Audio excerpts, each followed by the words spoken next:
బ్రహ్మార్పణం. నీ వాక్కుయే మాకు త్రిశూలము, నీ దృష్టియే శరమవును. గత జన్మల నుండి రక్షించి మరు జన్మలనే తప్పించితివి. ఇక్కడ మనకి అమ్మ వాక్యే త్రిశూలంలా పనిచేస్తుంది. మన యొక్క లోపలుండేటటువంటి మన బ్రహ్మ స్వరూపాన్ని మూసివేసి భ్రాంతి గొలిపే తత్వాలన్నింటికీ కూడా అమ్మవాకు త్రిశూలం వలె వాటిని హతమార్చి మన స్వరూపాన్ని రక్షించి నిలబెట్టడం జరుగుతుంది. ఏది మాట్లాడినా మనలోని గుణాలకి అది త్రిశూలమే అవుతుంది. ఆ వాక్కు మనం ఏ విధంగా తీసుకుంటే ఆ విధంగానే అక్కడ ఉపయోగం అవుతుంది. మన మనసుకి, బుద్ధికి, అహంకారానికి అన్నింటికీ కూడా అది అన్నింటినీ తుంచేసే త్రిశూలమే అవుతుంది. అట్లే నీ దృష్టియే శరమౌనం. దృష్టి ఎప్పుడు పడుతుంది అమ్మ యొక్క దృష్టి? మామూలుగా చూడడమా అంటే కాదు. మన యొక్క నడతని బట్టి, మన నడత ఎంత బ్రహ్మంగా ఉంటే అంతా దృష్టి పడుతుంది. అదే మనకి ఏమవుతుంది? మన అంతరశత్రువుల్ని చీల్చేటి శరం అవుతుంది. అంటే ఇంకా ముందుకు, ఇంకా విశ్వవ్యాపక బ్రహ్మంగా మనం మిగిలేటందుకు అది ఉపయోగం అవుతుంది. అంటే మన నడత ద్వారా మనం అమ్మ ప్రేమని, అమ్మ దృష్టిని మనం సంపాదించుకుంటున్నాం. మళ్ళీ తద్వారా ఇంకా విశ్వవ్యాపక తత్వం మనలో పెరుగుతుంది. గత జన్మల నుండి రక్షించి మరు జన్మలనే తప్పించితివి. ఇక్కడ గత జన్మకి వచ్చే జన్మకి మధ్యలో ఈ జీవితం ఉండి ఇక్కడ ముడిపడి ఉంది. ఈ జన్మ గతాన్ని అనుభవించడం, కొత్తదనాన్ని మళ్ళా అక్కడ తెచ్చుకుని పెట్టుకోవడం, లిఖించుకోవడం. ఈ మధ్య జన్మ చేసేది అదే ఈ జన్మల చక్రంలో. అందువలన అమ్మ ఏం చేశారు? గత జన్మల నుంచి రక్షించడం జరిగింది. ఏ విధంగానూ అక్కడ జన్మల పరంపరని మనం తెంచుకునే విధంగా మనల్ని నడిపిస్తున్నారు. మనం జీవ లక్షణాలతో నడిచినప్పుడు జన్మల పరంపర పెరుగుతోంది. బ్రహ్మ లక్షణాల వల్ల ఏమవుతోంది? ప్రతి క్షణం కూడా తెగిపోవడం జరుగుతోంది. ఇక్కడ ప్రతి క్షణం మనం జీవ లక్షణాలతో జీవించే విధంగా మనం తెచ్చుకున్నాం. రూల్ ప్రకారం మనం ఎన్నేళ్ళు తెచ్చుకున్నామో అన్నేళ్ళు జీవ లక్షణాలతోటి జీవించేలాగా, దేహం నేనని, నేను నాది తోటి మనం జీవించేలాగా తెచ్చుకున్నాం. కానీ ఇప్పుడు ఏం జరిగింది? మనం మధ్యలో తెలుసుకున్నాం బ్రహ్మీ స్థితిని. ఈ తెచ్చుకున్నటువంటి గతం ఏమైంది? ఇప్పుడు అక్కడ విడివడి మనం జీవిస్తున్నాం. ఈ యొక్క బ్రహ్మీ స్థితితో మనం జీవించినప్పుడు ఆ అనుభవించవలసింది గతం అనుభవించట్లేదు. ఆ పరంపర తెగిపోయింది. ఎందువలన పరంపర అయింది? గతం ఈరోజు అనుభవించడం, మళ్ళా ఇప్పటిది లిఖించుకుని తర్వాత జన్మకి మనం ఉంచుకోవడం. అలా ఇది కొనసాగే క్రమంలో ఎప్పుడైతే బ్రహ్మీ స్థితిగా మనం నడుస్తున్నామో, బ్రహ్మీ స్థితిలోనే ఉంటున్నామో అప్పుడు ఈ జీవ పరంపర తుంచబడిపోతుంది. అందువల్ల ఇక్కడ గత జన్మల నుండి రక్షించని మనం చెప్పుకుంటున్నాం. అట్లే మరు జన్మల్ని తప్పించడం జరిగింది. అంటే గతాన్ని అక్కడ గతం నుంచి రక్షించడం, మళ్ళీ జన్మ నుంచి తప్పించడం ఏకకాలంలో జరుగుతుంది. ఎందువలన? ఈ నడతే జన్మల బాట కాబట్టి, గత నడత జన్మకు బాట కాబట్టి, గతాన్ని మనం తెంచుకున్నాం కాబట్టి, బ్రహ్మస్వరూపంగా మిగిలాం కాబట్టి గతం భవిష్యత్తు కూడా మనకి బంధించట్లేదు. అందువల్ల అమ్మ ఆ రెండు ఎలా తుంచారు? ఎవరి గతాన్ని తుంచరు, ఎవరి భవిష్యత్తుని చెరిపివేయరు. కేవలం నిన్ను నీ బ్రహ్మస్వరూపంగా అక్కడ నిలబెడతారు. బ్రహ్మస్వరూప తత్వాన్ని తెలియజేయటం, బ్రహ్మస్వరూపంగా నడిపించటం, ప్రతి క్షణం బ్రహ్మజాసలో ఉంచటం, ఇది చేస్తారమ్మ. ఇలా చేసినప్పుడు గతం వదిలివేయడం జరుగుతుంది. గతం లేనప్పుడు భవిష్యత్తు కూడా లేకుండా మనం మిగులుతున్నాం ఖాళీ స్వరూపంలో, ఖాళీ స్వరూపంగా. అందువలన ఏమైంది, మనం ఈ పరంపరతో ముడివేసుకున్నాం. అంటే మన ప్రతి క్షణం బ్రహ్మీ స్థితి మరింత బ్రహ్మీ స్థితిని పెంచుతోంది. దీనితోటి మనం బంధాన్ని ముడిపెట్టుకున్నాం. ఏ విధంగా చూసినా బ్రహ్మీ స్థితి పెరగడానికే మనం చేస్తున్నాం. అంటే బ్రహ్మజాసలో ఉంటున్నాం, లేదంటే బ్రహ్మ తత్వ విచారణ చేసుకుని సత్యాసత్యాలను మనం తెలుసుకుంటున్నాం, లేదంటే ధ్యానంలో ఉంటున్నాం, లేదంటే చూసేదానిలో ఆ నామరూపాలలో బ్రహ్మాన్ని మనం దర్శించే ప్రయత్నం చేస్తున్నాం. అంటే ఏ విధంగా చూసినా మనం బ్రహ్మ బంధాన్ని బిగించుకుంటున్నాం, బాహ్య బంధాల్ని తుంచేసుకుంటున్నాం. అలా ఎన్నాళ్ళు అంటే కనుక నీవు ప్రతి క్షణం తెచ్చుకున్నావు కాబట్టి ఈ జీవలక్షణాలతోటి జీవించాలని తెలుసో తెలియకో ఆ ప్రతి క్షణం కూడా బ్రహ్మ లక్షణంతో జీవించడమే. నువ్వు ప్రతి క్షణం కూడా రక్షించుకోవడమే. అప్పుడు ఏమైంది, ఇటు ప్రతి క్షణం రక్షించుకోవడంలో నువ్వు కాలాతీతంగా జీవించడం జరుగుతుంది. ఇంకా నీవు కాలంలోనే లెక్కించబట్టలేదు. ప్రతి క్షణం ఉండగా ఉండగా ఏమైంది, నువ్వు కాలాతీతుడు అయ్యావు. కాలంతో సంబంధం లేదు. నీ దృష్టి నీ వశంలో ఉంటుంది, కాలంలో చిక్కుకోకుండా. నీ దృష్టి అన్యంగా భావించినప్పుడు, అన్యంగా దర్శించినప్పుడే కదా నీకు చిక్కు.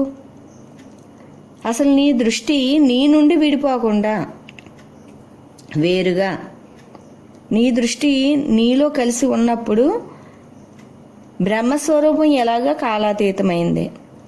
దాన్ని ఎవరు కాలాతీతంగా తయారు చేయని అవసరం లేదు.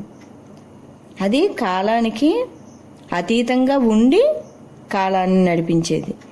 కావున నీవు ఎప్పుడైతే నీ దృష్టిని నీ వద్దుంచుకున్నావో, నీతో నీవు ఉన్నావో, అప్పుడు నువ్వు కాలాతీతంగా ఉన్నట్లు. అమ్మ నీతో నీవు ఉండంటారు.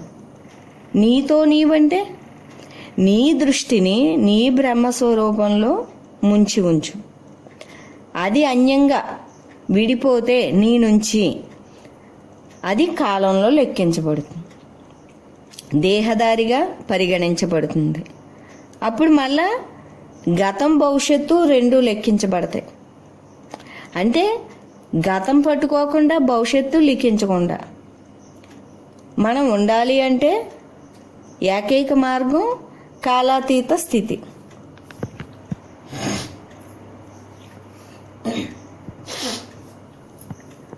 ఇక్కడ మనని గతం లెక్కించకూడదు, భవిష్యత్తు లెక్కించుకోకూడదు.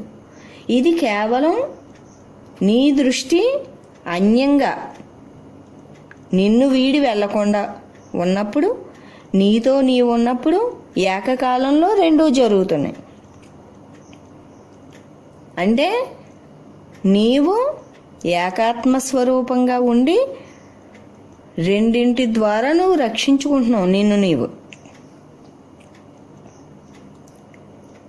ఈ రెండింటి ద్వారా రక్షించుకోవడంలోనే నీ స్వరూప రక్షణ ఉంది, కాలాతీతంగా నడవటం ఉంది.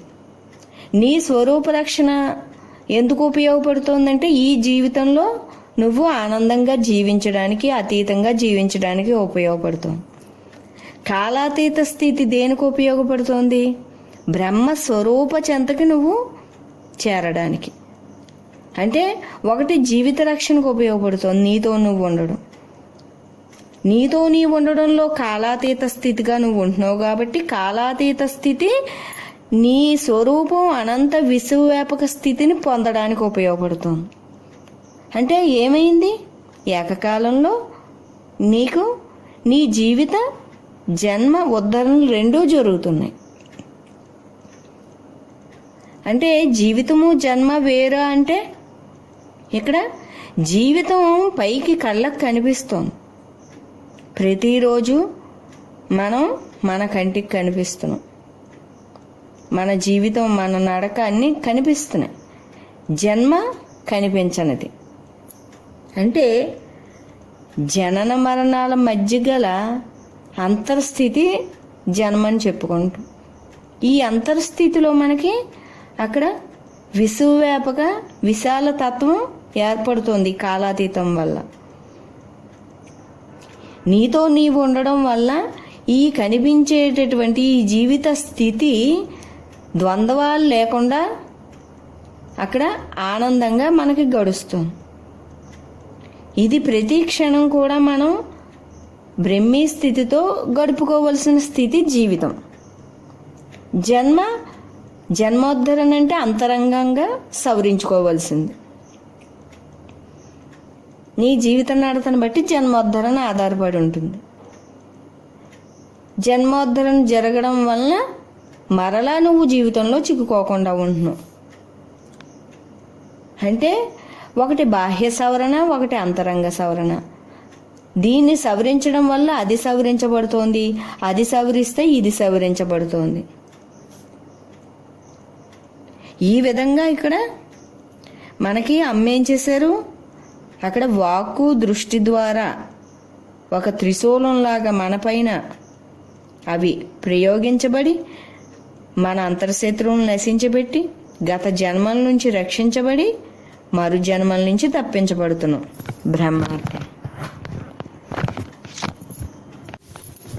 బ్రహ్మార్పణం.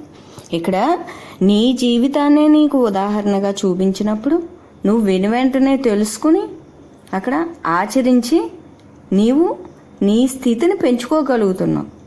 అంటే ఈ సరళమైన భాష, సాధారణ యొక్క స్థితి, ఇవన్నీ కూడా నీకు కాలయాపన జరగకుండా వెనువెంటనే అర్థం చేసుకుని అర్థమైన కొద్దీ ఆచరించిన కొద్దీ ఆత్మస్థితిని పెంచుకుంటున్నావు.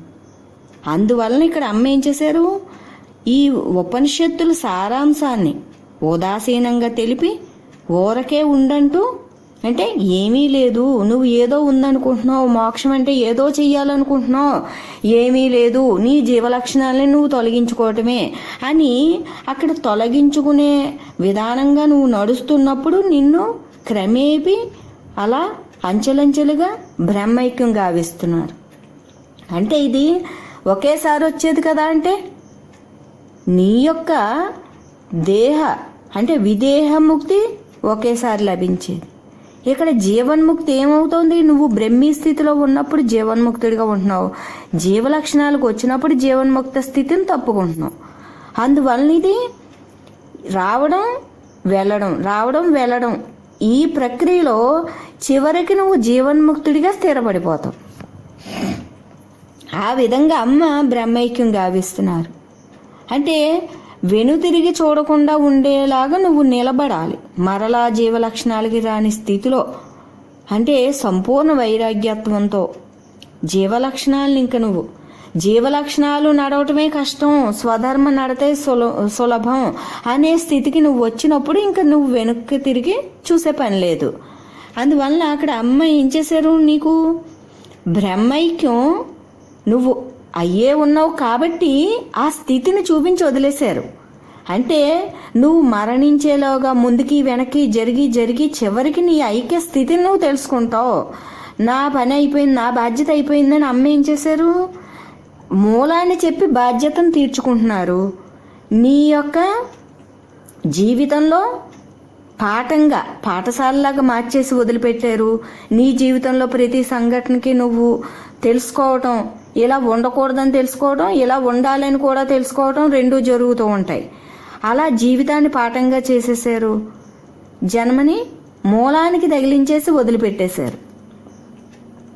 అంటే వెనక్కి ముందుకి జరగటంలో నువ్వు చివరికి ఆత్మస్థిరత్వాన్ని పొందుతావు ఏదో ఒకనాడు అని చెప్పి బ్రహ్మైక్యం గావించి వదిలేశారు. అంటే నువ్వు అంతా ఉన్న బ్రహ్మానివి, అసలు నీవు లేని చోటే లేదు. అమ్మ ఏమంటారు, నేను లేని చోటే లేదు, అండపిండ బ్రహ్మాండం అంతా నేనే ఉన్నాను, అలాగే నీవు ఉన్నావని చెప్తున్నారు. తనని చూపించినప్పుడు నువ్వు విశ్వసిస్తున్నావు కాబట్టి నువ్వు కూడా ఇలాగే ఉన్నావు, నేను మీరు ఒక్కటే. అంటే తనని చూపించటం ద్వారా, తనలోని బ్రహ్మీ స్థితిని నీకు దర్శింపజేయటం ద్వారా నీవు అదే స్థితిలో ఉన్నావు, అదే ఉన్నావని అక్కడ విశ్వసించేలా చేస్తున్నారు. నువ్వు విశ్వసించడానికే అమ్మ నడిచి చూపిస్తున్నారు. అంటే మనలాగే ఉన్న మనిషి బ్రహ్మీ స్థితిలో ఉన్నప్పుడు నేనెందుకు ఉండలేను అనే విధంగా నీకు కనిపిస్తున్నారు అమ్మ. అంటే సాధారణంగా ఉంటే తప్ప మనం నమ్మం. అంటే ఆయన యోగి కాబట్టి ఉన్నాడు, నేను ఉండలేను, నేను సంసారంలో గృహస్థుని, ఈ విధంగా మనం భావిస్తాం. కాబట్టి నేను కూడా గృహస్థుని అని గృహస్థుగా అక్కడ నటన్ని పాత్రను తెచ్చుకుని జీవితపు నటన్ని తెచ్చుకున్నారమ్మ. అంటే ఏదీ లేనటువంటి బ్రహ్మము ఇక్కడ ఒక గృహస్థు పాత్రను తెచ్చుకోవటమే అక్కడ నటన. ఆ పాత్రను దేనికి అంటే నేను మీ వలే ఉన్నాను, అయినా నేను బ్రహ్మంగా బ్రహ్మంలో బ్రహ్మంతో ఉన్నాను, మీరెందుకు ఉండలేరు అనేటటువంటి దాన్ని రుజువు చేయడానికి తీసుకుని వచ్చారు. ఆ విధంగా ఇప్పుడు ప్రతి గృహస్థు కూడా నేను కూడా ఉండగలను అని మనం ముందుకొచ్చి ఉండి ఆ యొక్క ఆనందాన్ని మళ్ళా మనం తెలియజేస్తున్నాం. అందువలన అక్కడ మన జీవితంలో అమ్మ మన జన్మని అనంత పరబ్రహ్మానికి ముడిపెట్టి మూలాన్ని నీకు చూపించి నువ్వు అది చేరుకో అని వదిలిపెట్టారు. నీ చుట్టూ ఉంది అనంతంగా బ్రహ్మం, నువ్వు విశ్వసించు, అందులో మునిగి ఉండు అంటే నువ్వు ప్రయత్నం చేస్తున్నావు. అప్పుడు నువ్వు దర్శించకపోయినా నమ్మవు. తెలియబడింది ఈ నామరూప సృష్టి వెనుక మూలం బ్రహ్మమే, నా చుట్టూ ఉన్న ఖాళీ అనుకుంటున్నది బ్రహ్మమే అని నీకు తెలియబడింది.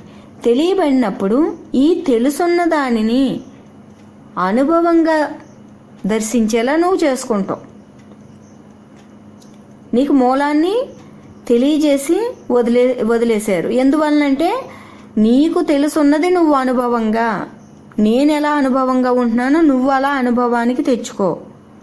నేను చెప్తే నువ్వు తెలుసుకున్నావు, కానీ నీ అంతట నువ్వు తెలుసుకోవడమే అనుభవం. మన జీవిత సంఘటనలు ఎన్నో మనకి గుణపాఠాలు అవుతాయి, అనుభవాలు అవుతాయి. అట్లే బ్రహ్మం కూడా అక్కడ అనుభవం అవ్వాలి.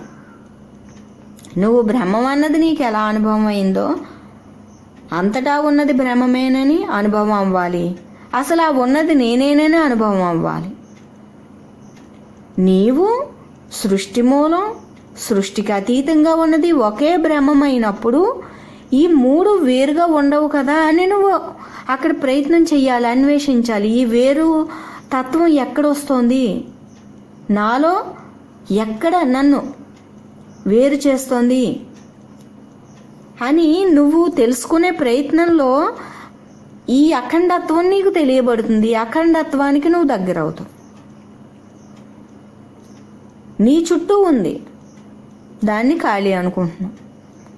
నీ చుట్టూ దృశ్యం కనిపిస్తోంది, దాన్ని చెట్టుగా, వస్తుజాలంగా, జంతుజాలంగా దర్శిస్తున్నాం. అసలు ఇదేమీ కాదు, ఆ పరబ్రహ్మమే సర్వం వ్యాపించి ఉన్నాడు. సముద్రంలో అలల వలె, నీటి బుడగల వలె ఒకే నీరు ఎలా కనిపిస్తుందో ఆ బ్రహ్మాన్ని నేను భిన్నత్వంగా దర్శిస్తున్నాను. కానీ ఉన్నది ఒకటే.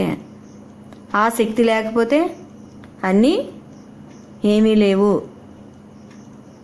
ఆ జీవత్వం, ఆ ప్రకాశం ఇవ్వకపోతే ఏమీ లేదు అని నువ్వు గ్రహించి అఖండ తత్వాన్ని అనుభవించాలి. ఇది జీవితంలో నీ ప్రయత్న వేగాన్ని బట్టి నువ్వు తొందరగా అందుకోవడం జరుగుతుంది, లేదా ఆలస్యం అవుతుంది. కానీ అమ్మ ప్రతి ఒక్కరికి మూలాన్ని చెప్పి వదిలిపెట్టేశారు. ఆ మూలాన్ని ఏదో ఒకనాడు అందుకుంటాడు. ఎందుకు? ఆ మూలం తానై ఉన్నాడు, అందుకుని తీరుతాడు. అది తనదే అయి ఉంది. బ్రహ్మం ప్రతి ఒక్కరి సొంతం. ఎందుకు? అది తానే అయి ఉన్నాడు కాబట్టి. తెచ్చుకునేదైతే సొంతం అవ్వదు. ఎందుకు? అక్కడ అన్యం ఎప్పుడు అన్యమే, నీ సొంతం ఎప్పుడు నీదే.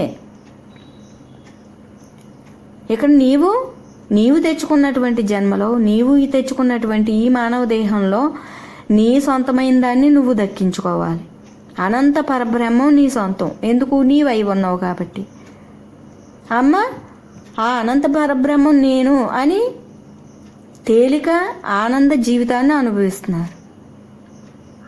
ఇక్కడ గృహస్థుకి వీలు కాదు అని మనం అనకుండా గృహస్థుగానే అక్కడ పాత్రను తీసుకున్నారు. ఇప్పుడు ప్రతి గృహస్థుకి కూడా వీలవుతుంది. నేను అఖండ పరబ్రహ్మ స్వరూపాన్ని, అఖండం నుంచి ఈ జీవిత పాత్రను తెచ్చుకున్నాను.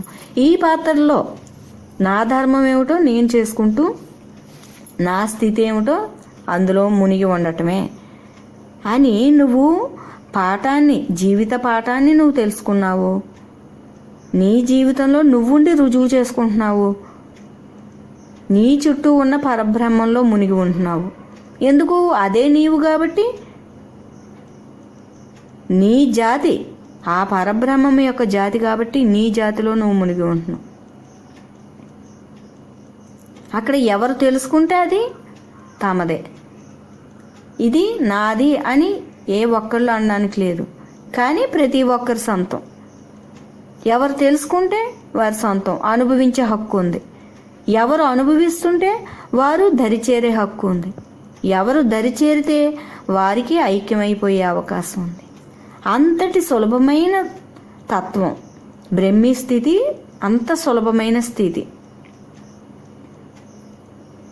దీనిని అమ్మ ఏం చేశారు?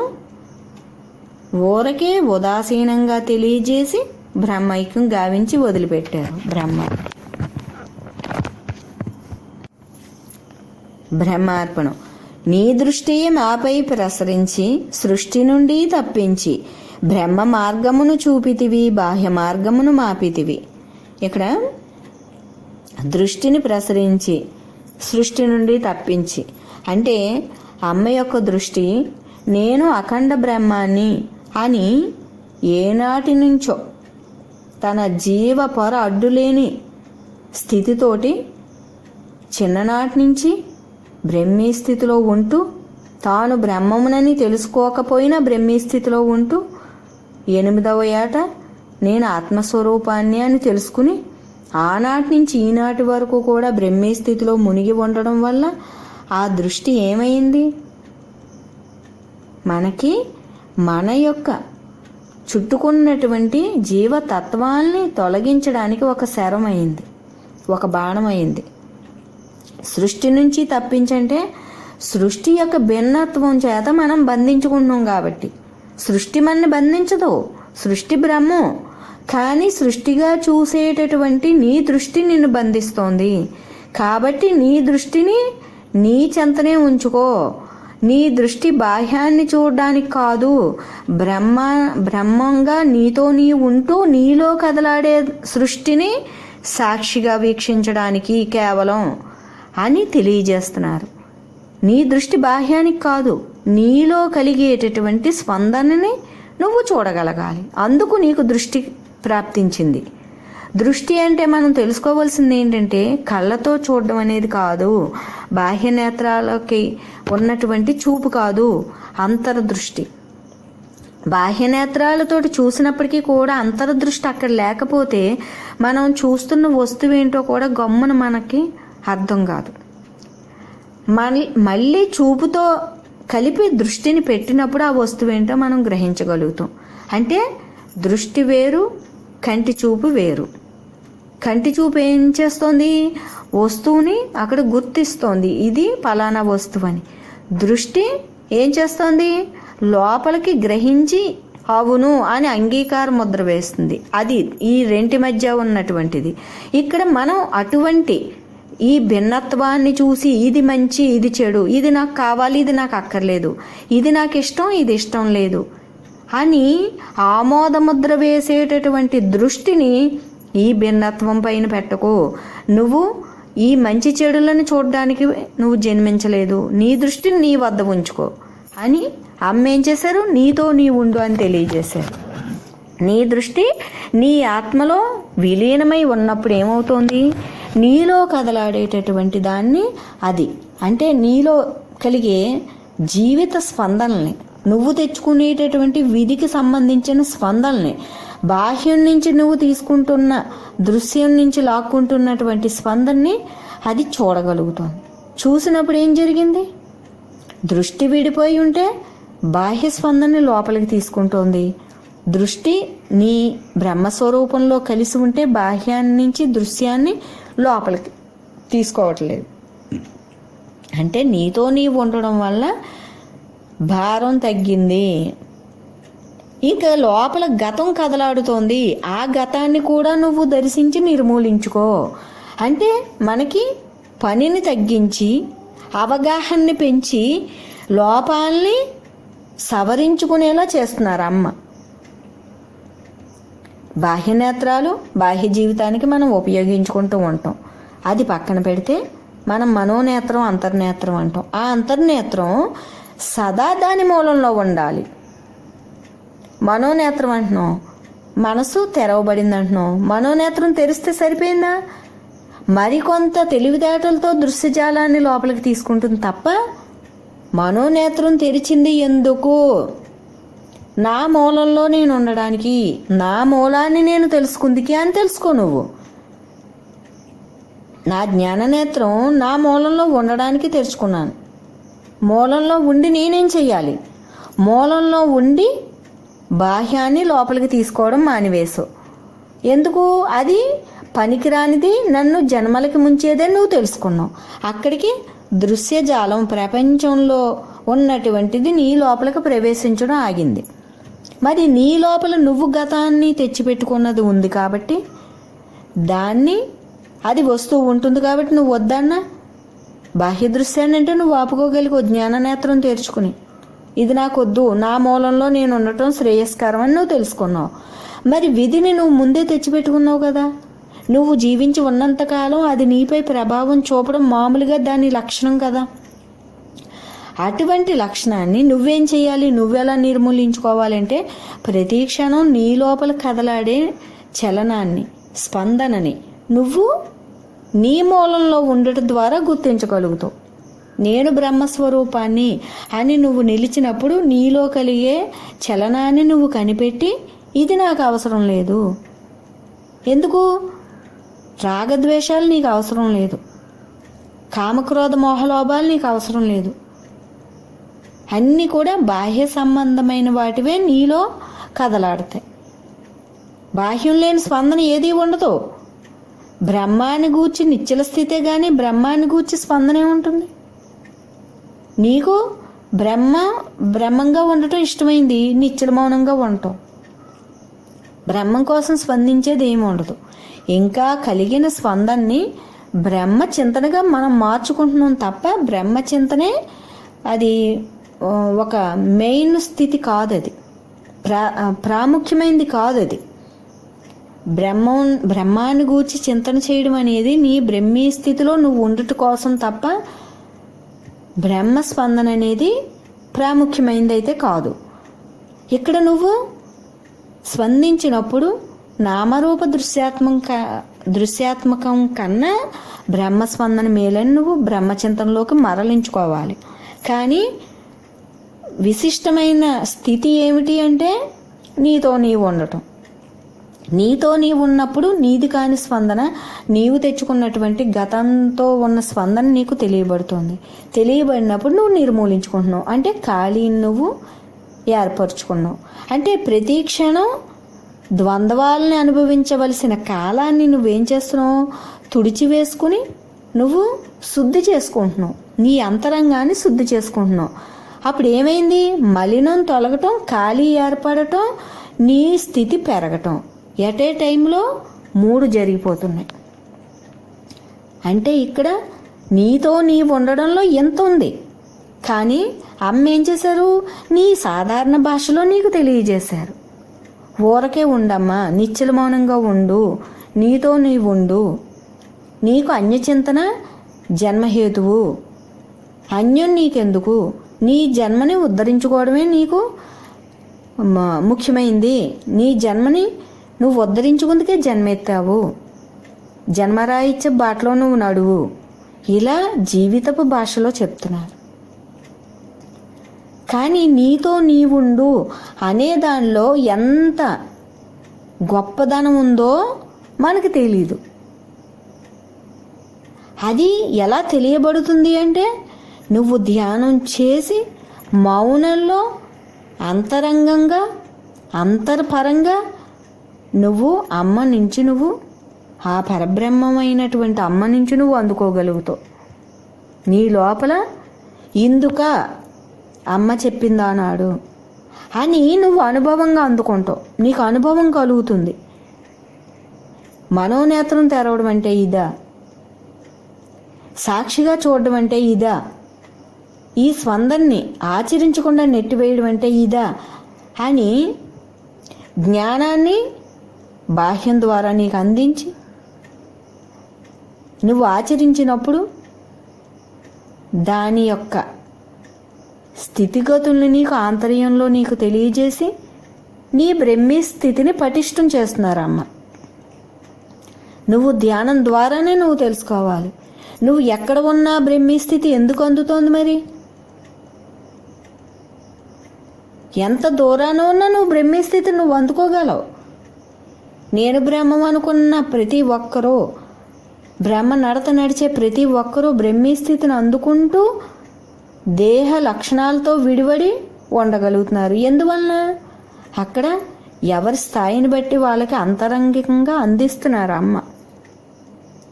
స్థితిగతుల్ని అంతరంగ సవరణ చేస్తున్నారు.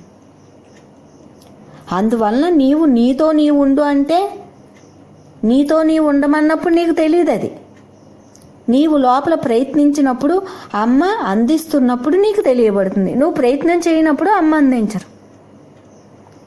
నువ్వు ప్రయత్నించినప్పుడు నీ లోపల నీకు అందుతూ నువ్వు సవరించుకుంటూ నువ్వు ఏం చేస్తున్నావు? జీవితాన్ని అంటకుండా నువ్వు కొనసాగిస్తున్నావు. అంటే చిక్కుకోవట్లేదు. భవిష్యత్తులో లోపల ఖాళీని ఏర్పరచుకుంటున్నావు. అప్పుడు ధ్యానానికి ఆటంకం కలగట్లేదు. ఇక్కడ తెచ్చుకున్న విధికి నువ్వు బందీ అవ్వట్లేదు.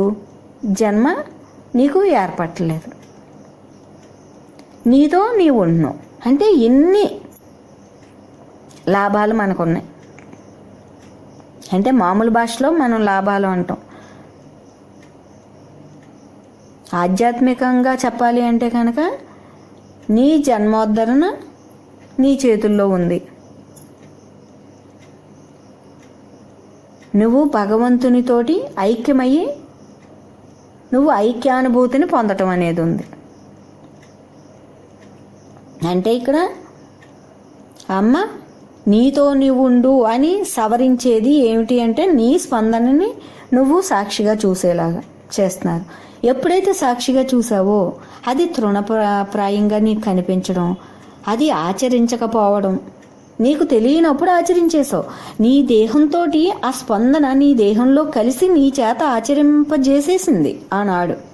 ప్రతి పని ప్రతి కర్మ కూడా నీలో ఒక స్పందన కలగటం, దాన్ని ఆచరించేయటం, దాని ఫలితాన్ని నీ ఖాతాలో వేసుకోవటం అలా జరిగిపోయింది. ఇప్పుడు నువ్వేం చేస్తున్నావు?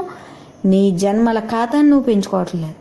నువ్వు ఖాళీగా ఉండదలిచావు. జన్మని నువ్వు ముగించదలిచావు. ఈ జన్మతోటి జన్మల పైన నాపదలిచావు. అప్పుడు ఈ స్పందనని నువ్వు ఆచరించట్లేదు. ఎందుకు? చూసావు. చూసినప్పుడు నేను ఆచరించను, నాకు అవసరం లేదు అని ఆపేసావు. చూస్తే ఆపగలుగుతావు. ఆపితే నీవు అకర్తవు అవుతున్నావు. జన్మ అంటే కర్తృత్వమే కదా. ఇకపై నువ్వు కర్తృత్వం తెచ్చుకోవట్లేదు. ఇంతకుముందు తెచ్చుకున్న కర్తృత్వాన్ని నువ్వు తెంచుకుంటున్నావు. మరి ఆ బంధమే కదా ఈ జీవితం. ఈ జీవితంలో కష్ట సుఖాలంటే ఏమిటి? ఆ కర్తృత్వ బందీయే. ఆ బందీలో నేనెందుకు ఉండాలని నువ్వు తెలుసుకుంటున్నావు ఈనాడు. తెలుసుకున్నప్పుడు ఏం జరుగుతుంది? ప్రతి దాన్ని నువ్వు నెట్టివేస్తున్నావు. భవిష్యత్తు ఏర్పడదు. ఖాళీగా ఉండి ధ్యానం కుదురుతుంది. ధ్యాన స్థితిలో భగవంతుడి సన్నిధి చేరుతున్నావు. భగవంతుడిని అనుభూతి చెందుతున్నావు. అదే నీవుగా ఉంటున్నావు. అమ్మ నీవే భగవంతుడివి, నీలో భగవంతుడు ఉన్నాడు, వాడే నీవు అన్నప్పుడు మనం ఒప్పుకుంటున్నామా? నేను భగవంతుడిని ఏంటి? నేను భగవంతుడిని అయితే నాకు ఈ దుఃఖం ఎందుకు? ఇదే కదా మనం వెంటనే అనేది. కానీ ఈనాడు నేను భగవంతుడి స్వరూపాన్ని, నేను వాడి అంశని, వాడే నేనై ఉన్నాను అని నువ్వు ధ్యాన స్థితిలో నీ అసలు స్వరూపాన్ని అనుభూతి చెంది అంగీకరిస్తున్నావు. అమ్మ చెప్పినప్పుడు ఒప్పుకుంటున్నావు, అమ్మ యథార్థమే చెప్తున్నారు, కానీ నేను ఉండలేను అని మనం ఒప్పుకుంటున్నాం. అయ్యి ఉన్నామని ఒప్పుకుంటున్నాం, ఉండలేమని చెప్పుకుంటున్నాం. అమ్మ ఏం చేశారు? విషయ చింతనని తీసి నీ బ్రహ్మీ స్థితిని రుచి చూపి నువ్వు బ్రహ్మ ధ్యానం చేసి నేను చూపించిన స్థితిని నువ్వు సంపూర్ణంగా పొందు, నీ సొంతం చేసుకో. నేనైతే కొద్దిగానే నీకు ఇవ్వగలను, నువ్వు కొద్దిగానే తీసుకోగలవు. అసలు నీవు అదే ఉన్నావు కాబట్టి నువ్వు అందులో మునిగి ఉంటే నువ్వు జీవించి ఉన్నంతకాలం నువ్వు అందులోనే ఉంటావు అని మనకి సత్యాన్ని తెలియజేశారు. అందుకే నీలోనే సద్గురువు ఉన్నాడు, నేను గురువుని కాదు. ఎందుకు అలా చెప్పడం జరుగుతోంది? అమ్మ రూపాన్ని ఆశ్రయించి అమ్మ రూపంపైనే ఆధారపడి నువ్వు జీవించి నువ్వు అక్కడ బంధం పెట్టుకుంటావు, అసంపూర్ణత్వంగా మిగులుతావు. అసలు అమ్మ చూపించేదంతా కూడా నీలోని స్వరూపాన్నే. అందువలన ఈ సత్యాన్ని నువ్వు గ్రహించావు కాబట్టి ఈనాడు నువ్వు ధ్యాన స్థితి ద్వారా నేను బ్రహ్మస్వరూపాన్ని, నేను అయ్యే ఉన్నాను అని నువ్వు తెలుసుకున్నప్పుడు ఏం జరుగుతుంది? భగవంతుని సాన్నిధ్యాన్ని నువ్వే చేరుకుంటున్నావు. ధ్యానానుభూతి ద్వారా భగవంతుడి సాన్నిధ్యాన్ని నువ్వే చేరుకుంటున్నావు. దాన్ని ఎవరూ ఆపలేరు. చేరుకున్న ఆనందాన్ని కూడా నువ్వు మళ్ళీ చెప్పగలుగుతున్నావు. అంటే ఆనాడు అసాధ్యం అనుకున్నది ఈనాడు సుసాధ్యమైంది. అందువలన అమ్మ నీలో ఉన్నాడు సద్గురువు అంటున్నారు. ఎందుకు? ఎక్కడ ఏ స్థితిలో ఉన్నా నీ సద్గురువుతో నువ్వు ఉన్నప్పుడు నువ్వు చెలించవు, చలనాన్ని ఆచరించవు, ఖాళీని అక్కడ విషయాలతో నింపుకోవు, నీతోనే నువ్వు ఉంటావు, నిన్ను నువ్వు వదులుకోవు, నీ దృష్టి నీ నుండి వేరవ్వదు, బాహ్యాన్ని లోపలికి తేదు, విధిని అనుభవించదు, కాలానికి లోబడదు, కాలాతీతంగా ఉండి పరబ్రహ్మ స్వరూపాన్ని అనుభవిస్తూ పరబ్రహ్మ ఐక్యానికి ఇంకా ఇంకా ఇంకా చేరువవుతూ ఉంటుంది. ఐక్యం అంటే చేరువైన స్థితే. ఇంకా చేరువవ్వడం ఏముంది అంటే నీ జీవితాన్ని ఎంతకాలం తెచ్చుకున్నావో అంతకాలం చేరువ అవ్వడం అనే మనం చెప్పుకుంటాం. నేను అయ్యే ఉన్నాను అని నీకు అఖండానుభూతి కలిగినప్పుడు అయ్యన స్థితి నుంచి జారకుండా నువ్వే ఉంటావు. ఇంకక్కడ ఒకళ్ళు చెప్పేది లేదు, నువ్వు వినేది లేదు. అందువలన అమ్మ ఏం చేశారు? దృష్టి ప్రసరించి సృష్టి నుండి తప్పించి బ్రహ్మ మార్గం చూపించి బాహ్య మార్గాన్ని మాపారు. ఇన్ని చేయవలసి వస్తుంది. బాహ్యాన్ని తెచ్చి నిన్ను నువ్వు మూసివేసుకుంటున్నావు. దాన్ని తేకుండా విషయం నువ్వు లోపల అంతరంగం ఖాళీ ఉంచుకోమని చెప్పాలి. అక్కడ లోపల కలిగే స్పందనని చూపించి దాన్ని ఆచరించుకో అని బ్రహ్మ మార్గాన్ని చూపించాలి. అంటే నీతో నీవు ఉండటం, ఖాళీనే లోపల ఉంచుకోవటం చూపించాలి. అప్పుడు బాహ్య మార్గం మాపటం, బ్రహ్మ మార్గం చూపటం, అక్కడ దృష్టి ద్వారా ఆ సృష్టి నుండి తప్పించటం, ఇలా ఏకకాలంలో జరుగుతూ ఉంటాయి. నువ్వు పట్టుకుని ప్రయత్నించి ధ్యానిస్తున్నప్పుడు నీకు 3 విధాల 3 కూడా అక్కర్లేనివేమో నిర్మూలించబడతాయి, కావలసింది నిర్మాణం జరుగుతూ ఉంటుంది. లోపల బ్రహ్మీ స్థితి నిర్మించబడుతూ ఉంటుంది. ఇవి నిర్మూలించబడుతూ ఉంటాయి. అంటే నువ్వు విశ్వసించవు, ప్రయత్నిస్తున్నావు, అనుభవిస్తున్నావు, ఇన్ని జరుగుతున్నాయి.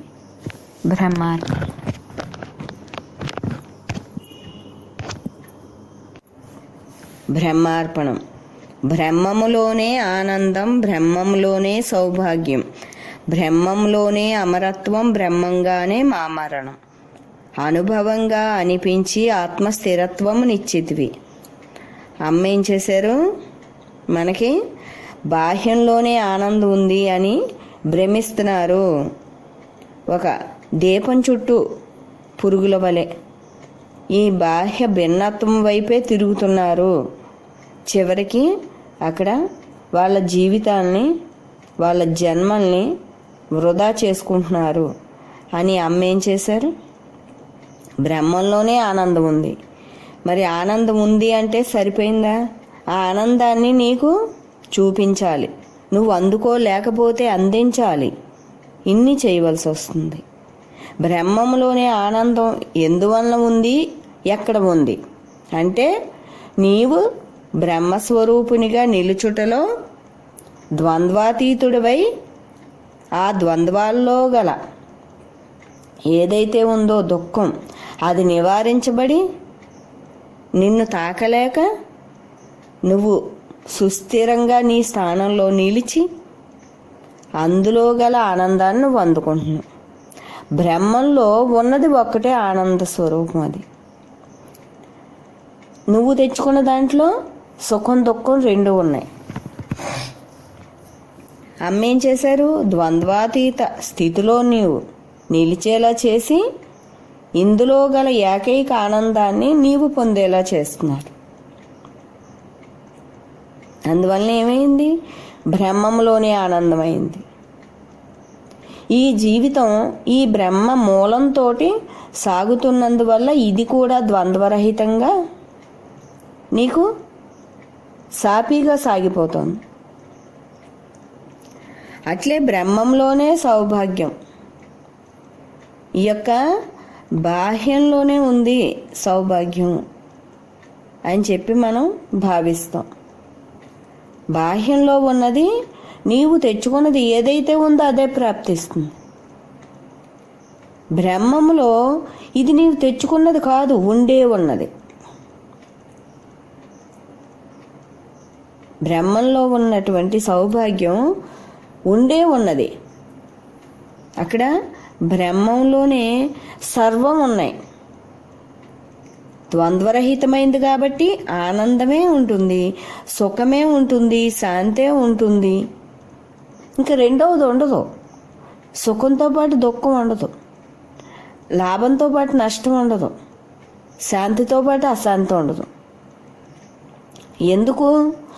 అది అఖండ స్వరూపం, కేవలం సుఖ స్వరూపం, ఆనంద స్వరూపం. కాబట్టి ఈ యొక్క తెచ్చుకున్నటువంటి దాంట్లో ద్వంద్వాలు ఉంటాయి. అందువలన అమ్మ ఏం చేశారు? నువ్వు దేహ లక్షణాలతో ఉండకు అని నిన్ను నడిపించడంలో విడివడి ఉండేలాగా ఆ ద్వంద్వాలతోటి తయారు చేశారు మనం. ఇప్పుడు కేవలం నువ్వు ఆనందాన్ని, సుఖాన్ని, శాంతిని అనుభవిస్తున్నావు. ఇంకా రెండవది లేదు. అంతేకాకుండా ఇవి వెడలిపోవడం, అయిపోవడం అంటూ లేదు. నీవు బ్రహ్మము నుంచి పొందినవి అయిపోవడం అంటూ లేదు. పొందిన వాటిలో ఇవి వెళ్ళి రెండవది వచ్చే అవకాశం లేదు. సుఖం వెళ్ళి దుఃఖం వచ్చే అవకాశం లేదు. అటువంటి స్థానం బ్రహ్మస్వరూప స్థానం అంటే. మరి దేవతలందరూ ఎందువలన అంత శాంతిగా ఉంటారు, వాళ్ళకి ద్వంద్వాలు ఎందుకు ఉండవు అని కనుక చూస్తే బ్రహ్మ మూలంతో, బ్రహ్మాధారంతో, బ్రహ్మ జ్ఞప్తితో ఉంటారు. కాబట్టి వాళ్ళకి ఈ ద్వంద్వాలు ఉండవు. ఎప్పుడు కూడా వాళ్ళు నిశ్చల మౌనంగా ఆనంద స్వరూపంగా ఉంటారు. వారికి ఏదైతే ఉందో, వారికి ఏదైతే ఇవ్వబడిందో అదే బ్రహ్మస్వరూపం నీలో కూడా ఉంది. నీకు కూడా ఆ పరబ్రహ్మం నుంచి లభించింది. అందువలన నీవు కూడా ఆ దేవతలు ఎలాగైతే ఎప్పుడూ మరువక ఉన్నారో నీవు కూడా అలా ఉండి బ్రహ్మస్థితిని అనుభవించాలి. అప్పుడు ఆ బ్రహ్మంలో ఉండేటువంటి ఆనందం, అమరత్వం, సౌభాగ్యం ఇవన్నీ వస్తున్నాయి. బ్రహ్మంలోనే అమరత్వం, బ్రహ్మంగానే మా మరణం. ఇక్కడ బ్రహ్మములోనే అమరత్వం ఉంది అంటే అసలు అమరత్వం గలదే బ్రహ్మము. బ్రహ్మం అంటేనే అమరత్వం. ఎందుకంటే దానికన్నా రెండవది లేదు, దానిని సంహరించేది లేదు, ఇది సంహరించబడేది కాదు, ఇది దేనికి కూడా అందేది కాదు. నీలో నీ చెంతనే ఉన్నా నీకు తెలియలేదు. అటువంటి అప్పుడు ఎవరికి తెలియబడుతుంది, ఎవరికి అందుతుంది? నీలో ఉండి నీవై ఉన్నదాన్ని అందుకుందుకు నువ్వు తపస్సు చేస్తున్నావు. ఎవరికి అందుతుంది అంటే ఈ యొక్క నీవు ఏదైతే పొందావో దానిని ఎవ్వరూ చెరపలేరు. ఆ స్థితిని, ఆ ఆనందాన్ని ఎవ్వరూ చెరపలేరు. అక్కడ బ్రహ్మంలోనే అమరత్వం అంటున్నాం అంటే అసలు అమరత్వం గలదే బ్రహ్మమైంది. అక్కడ రెండవది లేదు, రెండవ దానికి స్థానమే లేదు. ఎందుకు? ఇది మొత్తం ఆవరించి ఉంది కాబట్టి. ఏది ఉన్నా దానిలోనే ఉండవలసిందే, దాని ఆధారంగా ఉండవలసిందే, దాని అంశగా ఉండవలసిందే, అదే తానుగా ఉండవలసిందే. సృష్టితో సైతం నీ వరకు ఆ బ్రహ్మాధారంతో బ్రహ్మంలో బ్రహ్మంగా బ్రహ్మమై ఊపిరి పీలుస్తూ ఉండవలసిందే తప్ప అన్యానికి తావులేదు. ఆ బ్రహ్మం అమరత్వం గలది. బ్రహ్మం నుండి జనించినవి మరలా అక్కడ ఆ జనించడం సృష్టి స్థితి లయాల్లో నడిచి ఎక్కడ లయం అవ్వాలో అక్కడ అయిపోవడం, అది జరుగుతుంది. ఈ సృష్టి అంతటిని నీవు వేరుగా చూస్తున్నావు కానీ అది బ్రహ్మమే అయి ఉంది. సృష్టి మూలం నీ మూలం బ్రహ్మమే అయి ఉంది. నువ్వు వేరుగా దర్శించావేమో జన్మలెత్తో. ఇప్పుడు సర్వం బ్రహ్మమయమని నీకు అర్థమైంది. అదే అమరత్వం గల బ్రహ్మము నీలో ఉంది అంటే నీవు అమరుడవే. మరి మరణం ఎవరికి అంటే ఈ అశాశ్వత దేహానికి, ప్రకృతి దేహానికి, ఈ జడ పదార్థానికి. ఈ మరణించేలోగా నీవు అమరుడవి అని నువ్వు అనుభవంగా గ్రహించాలి. అమరత్వం గల అంశ నీలో ఉండే ఉంది. మరి ఎక్కడ నీకు ఈ మరణ భయం కానీ మరలా జన్మలెత్తవలసిన పని కానీ నీకు ఎప్పుడు లభిస్తోంది అని నువ్వు చూసుకోవాలి. దేహం మరణిస్తుందని ఎవరైనా అంగీకరిస్తారు. మరలా జన్మించకుండా నువ్వు ఉండాలనుకుంటున్నావు. ఈ జన్మకి తీసుకెళ్లేది ఏమిటి అని నువ్వు చూస్తే బ్రహ్మము, నీలోని బ్రహ్మము బ్రహ్మంగా ఉండకుండా రెండవ వాడిగా విడిపోయి చెలించి ద్వంద్వాల్ని తెచ్చుకుంటోంది. అంటే చావు పుట్టుకలు. అటువంటి ఏదైతే నీ చలనం ఉందో, నీ దేహభావన ఉందో దాన్ని నువ్వేం చేస్తున్నావు? ఈ దేహాన్ని నేను కాదు, నేను బ్రహ్మస్వరూపాన్ని అని నీ స్వయంభూ తత్వాన్ని మననం చేసుకుని స్వయంభూ తత్వంలో నిలదొక్కుంటున్నావు. అప్పుడు ఏమైంది? జనన మరణాలు పొందేటటువంటి నీలో గల భిన్నత్వం ఈ ఏకత్వంలో కలిసిపోయింది. నువ్వు ఏదైతే ధ్యానించావో, ఏదైతే తపస్సు చేశావో, ఏదైతే భావించావో అది స్థిరపడింది. నేను బ్రహ్మస్వరూపాన్ని అన్నది స్థిరపడింది. దేహం ఎలాగా మరణిస్తుంది, అది మళ్ళీ ఎలాగా జనించదు. దేహం సమస్య లేదు. ఆత్మ మరణించేది కాదు, అసలు చెలించేదే కాదు, దాని సమస్య లేదు. ఈ సమస్య ఎక్కడ ఉంది నువ్వు చూసుకోవాలి. అంటే ఈ దేహానికి నీ బ్రహ్మస్వరూపానికి మధ్యలో ఉండి దేహ తాదాప్యం తాను చెంది నిన్ను భ్రాంతిలో పడవేసి నిన్ను జన్మలకు తీసుకెళ్తోంది. ఆ మధ్యలో ఉండేటటువంటి ఈ పంచభూతాత్మకమైన మనస్సు, అది వేరు కాదు. నీవు చెల్లించినప్పుడు అది మనసు అనబడుతోంది, నీవు భ్రమించినప్పుడు చెల్లించుట జరుగుతోంది. భ్రమించుట అంటే దేహభావం చెందుట. దేహం నేను అనుకుంటా, ఒక క్షణం దేహం నేను అనుకుంటావు, ఒక క్షణం నేను బ్రహ్మస్వరూపిణి అనుకుంటున్నావు. అప్పుడు ఏమైంది? బ్రహ్మం అనుకున్నప్పుడు అమరుడిగా ఉంటున్నావు, మరలా ఈ దేహభ్రాంతిలోకి వచ్చినప్పుడు మరణించేవాడిగా వస్తున్నావు. మరలా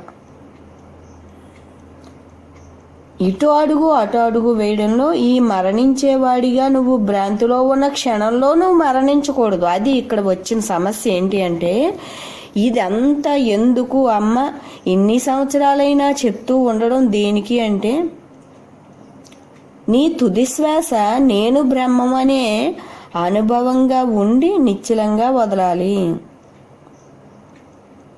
అంతే తప్ప మనసుగా దేనికోసమైనా భ్రాంతి చెంది బంధాలు కావచ్చు, ధనధాన్యాలు, దేనికైనా దేహ భావన చెంది మనసు నీ నుంచి విడివడి మనసుగా మరణించొద్దు అని అమ్మ ఇన్నేళ్ళైనా ఇంకా బ్రహ్మజ్ఞాన బోధ చేస్తూ ఉన్నారు. ఎందుకు? నిన్ను పటిష్టం చేయడానికి. నువ్వు అమరుడిగా మిగిలిపోవాలి తప్ప మరణించేవాడిగా నువ్వు విడిపోయి మరణించకూడదు. దేహం వదిలే సమయానికి నీ మనసు నీ స్వస్థానాన్ని వీడి బయటికి రాకూడదు.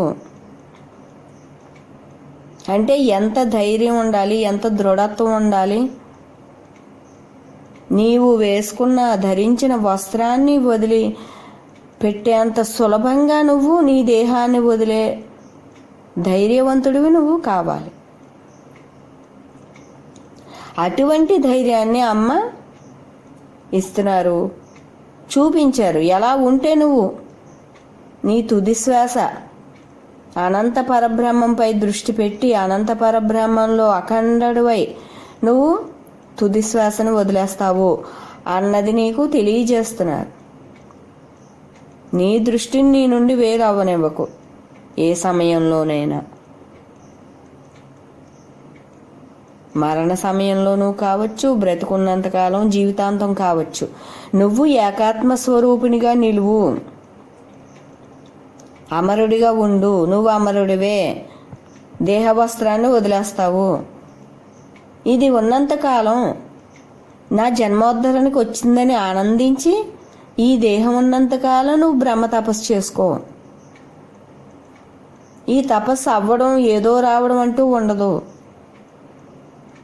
నువ్వు ఎన్ని శ్వాసలు తెచ్చుకున్నావో అన్ని శ్వాసలు బ్రహ్మజ్ఞప్తిలో పీల్చు, అంతే. చివరి శ్వాస బ్రహ్మజ్ఞప్తితో వదిలేయి. మనం ఏదో తపస్సు చేసి ఏదో పొందనవసరం లేదు. ఈ జన్మ మనశ్శాంతిగా సాగుతూ మరు జన్మ లేకుండా ఉండటమే మనకి ముఖ్యమైనది.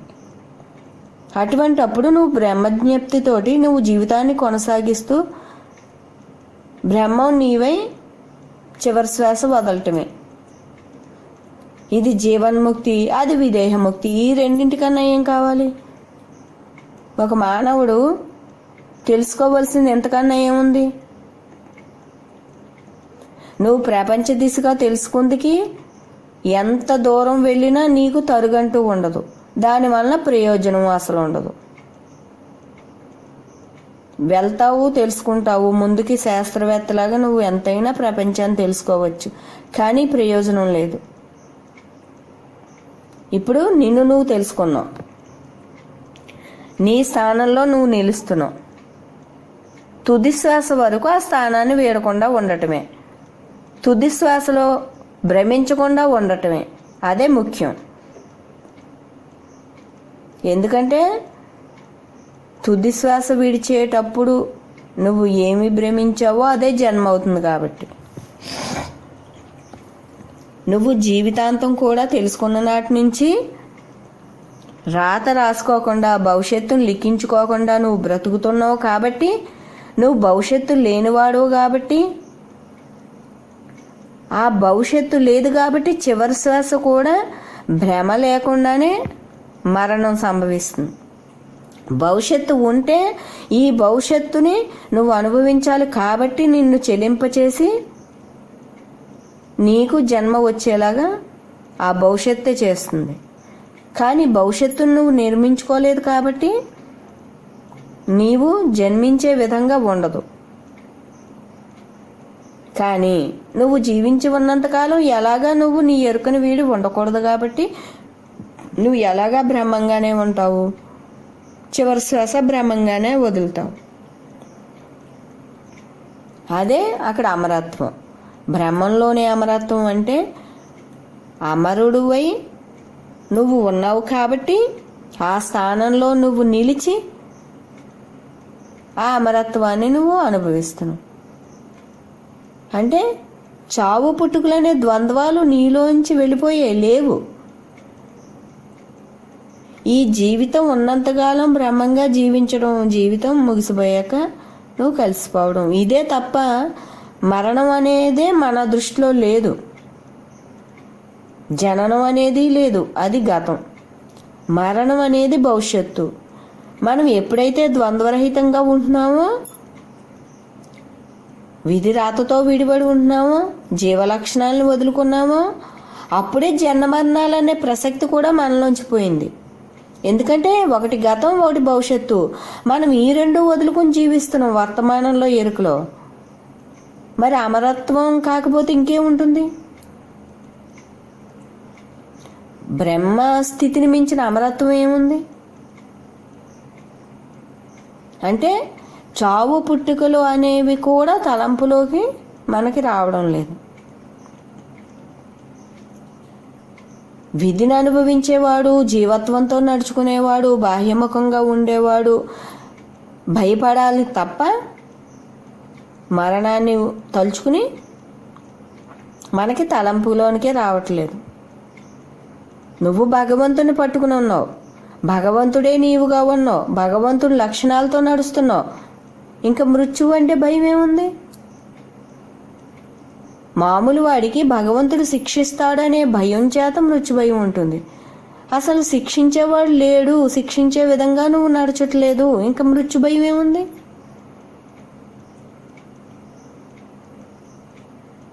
అక్కడ నీవు రెండో వాడిగా లేవు, ద్వంద్వాలు లేవు, బ్రహ్మజ్ఞప్తిని వేడట్లేదు. అందువల్ల భ్రాంతి లేదు, బ్రతుకు మీద నీకు అనుభవించాలని ఆశ లేదు, మరణం పట్ల కూడా నీకు భయం లేదు. వీటితో పాటు అది లేదు.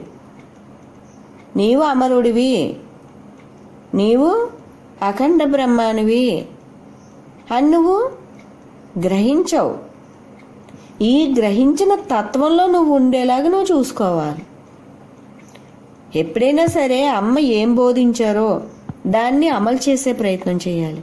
ఎప్పుడైతే అమలవుతుందో దీన్ని అనుభవించే ప్రయత్నం చేస్తున్నాం. అంటే ఒక్కొక్కటి అందుకోవడం, దాన్ని అమలు చేయడం, అనుభవించడం, ఇంతే మన పని. నీకు ఏ చోట నుంచైనా నీకు అనుభవించడానికి పెట్టారు. బ్రహ్మాన్ని బోధిస్తూ అందుకోమంటున్నారు, అక్షర రూపంలో పెట్టి దాన్ని ఆస్వాదించమంటున్నారు, శబ్ద రూపంలో పెట్టారు, విని ఆచరించమంటున్నారు, విని ఆనందించమంటున్నారు. నీ లోపల జ్ఞాన రూపంగా పెట్టారు, నీలోకి తొంగి చూసుకుని నీలో నుండి నువ్వు తీసుకుని వినంటున్నారు. అంటే అక్కడ ఈ జీవుడు ఎచ్చట తిరుగుతాడో, అచ్చట జ్ఞానాన్ని పెట్టి జ్ఞానాన్నే చూస్తూ జ్ఞానాన్నే వింటూ